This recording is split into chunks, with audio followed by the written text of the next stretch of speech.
mga ka-3M. Welcome to YouTube channel dito sa aking 3M Sideline.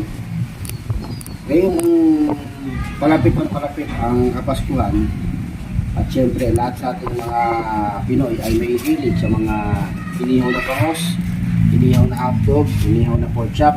Ngayon mga ka-3M, eto na ang kailangan mo. Nag-DIY tayo ng isang ihawan. So, ang materialis ito mga ka-3M ay rim. Ito yung rim ng Tamiya. Siyempre, makapal yan.